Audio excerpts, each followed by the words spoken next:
एक अनसुनी कहानी।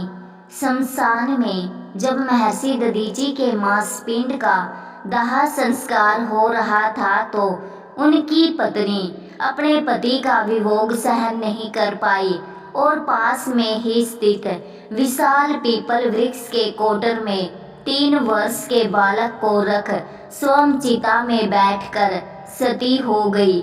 इस प्रकार महर्षि दधीचि और उनकी पत्नी का बलिदान हो गया, किंतु पीपल के कोटर में रखा बालक भूख प्यास से तड़प तड़प कर चिल्लाने लगा।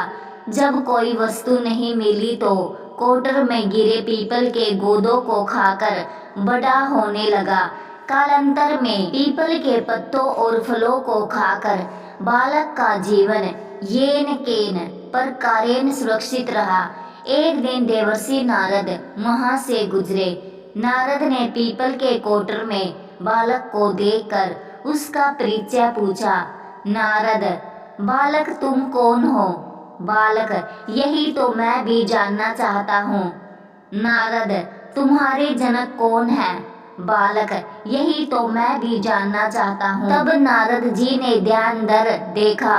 नारद ने आश्चर्यचकित हो बताया कि हे बालक, तुम महान दानी महर्षि दधीचि के पुत्र हो।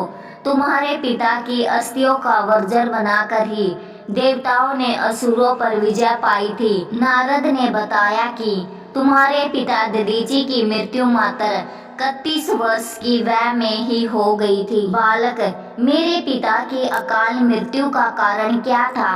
नारद, तुम्हारे पिता पर शनिदेव की महादशा थी। बालक, मेरे ऊपर आई विपत्ति का कारण क्या था? नारद, शनिदेव की महादशा। इतना बताकर देवर्षि नारद ने पीपल के पत्तों और गोदों को खाकर जीने वाले बालक का नाम पिपलाद रखा और उसे दीक्षित किया। नारद के जाने के बाद बालक पिपलाद ने नारद के बताए अनुसार ब्रह्मा जी की घोर तपस्या कर उन्हें प्रसन्न किया। ब्रह्मा जी ने जब बालक पिपलाद से वर मांगने को कहा तो पिपलाद ने अपनी दृष्टि मात्र से किसी भी वस्तु को जलाने की शक्ति मांगी। ब्रह्मा जी से वर मिलने पर सर्वप्रथम पिपलाद ने शनिदेव का आह्वान कर अपने सम्मुख प्रस्तुत किया और सामने पाकर आंखें खोलकर भस्म करना शुरू कर दिया।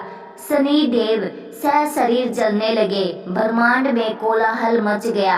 सूर्य पुत्र शनि की रक्षा में सारे देव विफल हो गए। सूर्य भी अपनी आंखों के सामने अपने पुत्र को जलता हुआ देखकर ब्रह्मा जी से बचाने हेतु विनय करने लगे।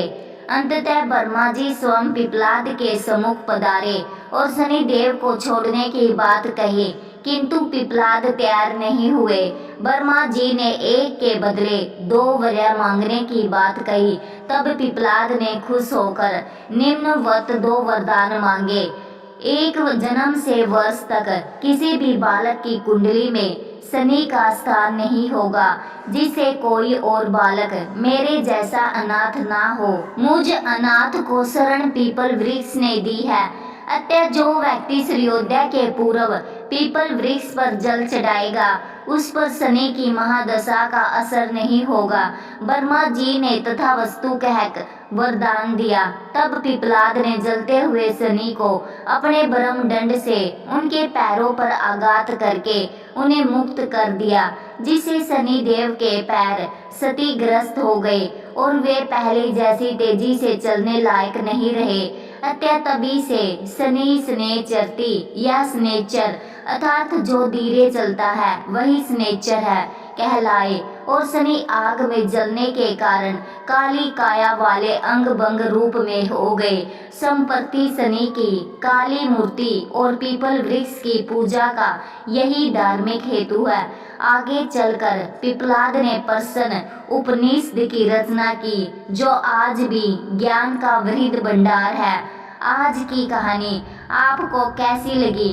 कहानी पसंद आए तो कृपया एक लाइक जरूर करें। चैनल पर नए हैं तो सब्सक्राइब करें। धन्यवाद।